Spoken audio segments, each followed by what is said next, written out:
Nyeleti the star, the Chevrolet Queen, Chevrolet oozing, and I'm not alone. My out big bro is in the house for some spectacular. What's going on? How you doing? I'm good. How are you? It's a Saturday. We're out here having a great vibe. We're in Johannesburg. We are live, most importantly, so we're nice. And the weather's looking good, so Yeah. I think it's gonna be a good night. Okay, so a lot of people ask me, they're like, okay, you're having to pay on the show. The pressure.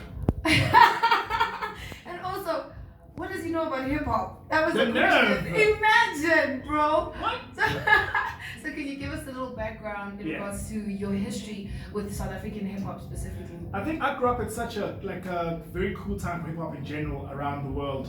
I mean, I'm a 90s baby, so when your Snoop Dogg's were coming up, your NWAs were coming up, we were like, what is this? What is this? Hold on. So we were following it like throughout.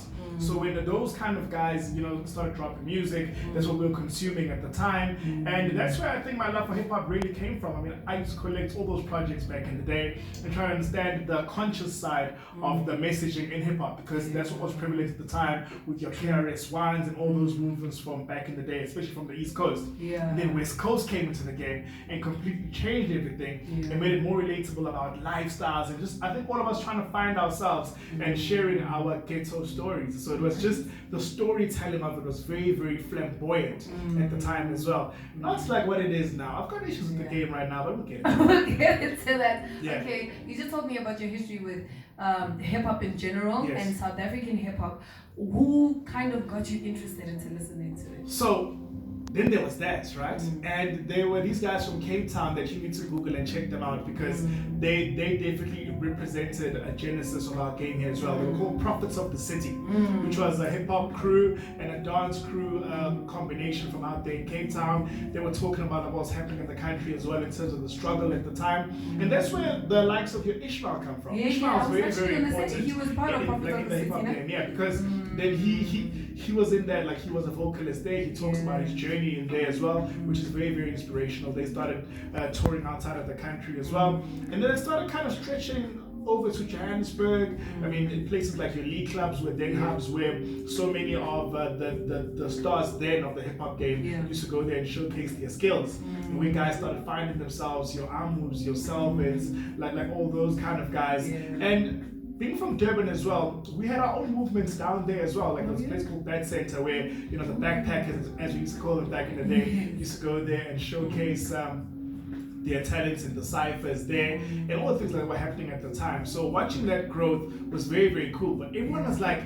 so what's next? Yeah. And I think that's where then it was important for people in our kind of mindsets started getting the jobs at the record labels and opening the doors that needed to be opened. That's how you started getting people like your Squatter Camps being signed, your Double HPs being signed, your Murafes coming up, your Pro Kids coming up, and that entire era. So, in regards to like the whole hip hop industry and knowing when it started, they know Prophets of the City. Do you think South African hip hop has an original sound? I think South African hip hop has a very unique place, like in the music spectrum as a whole, and that is our ability to tell our stories our way, and especially in the music as well with the producers, by infusing a lot of our culture and sounds in the music, because that makes it resonate. You need to ask yourself, why is it that there's so much timeless music that has the essence of Africanness in it? It's because of that sense that it's in our veins. So now when we start borrowing so much from other different sounds and cultures, that's when we start pulling back at it. And that for me is a major issue. So I feel that we need to kind of get back there, do what's modern now, but do it in that way. That's why I feel like groups like your Josies at the time, because of what Bonks was doing on production team, came to the fore, was because we owned that Africanness and who we are.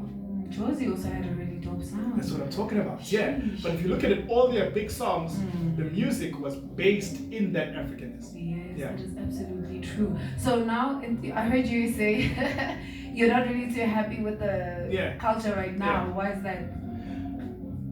Because I feel like we are taking too long to once again get back to where we should be in terms of that unique selling point of that being our culture and those rhythms. And then everyone's on some, SA hip hop is dead. It's never going to be dead. It's never going to be dead. I think it's at a point where it's just finding its feet again in the music that's out there. Because if you look at what's happening out there in the States, the sound is completely different, and they're embracing it fully because it will always be theirs.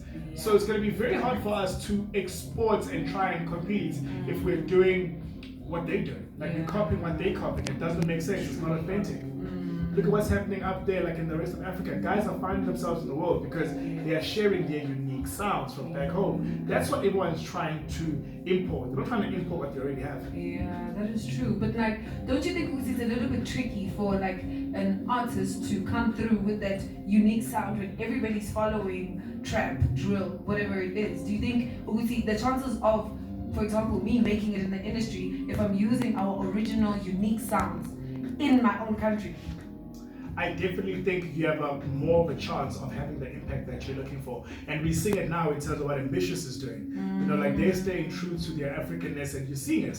Like all those artists are getting some nice runs, like nice rotations, and even the music that's being made, like the fusions there, are sounding very, very dope. Sheesh.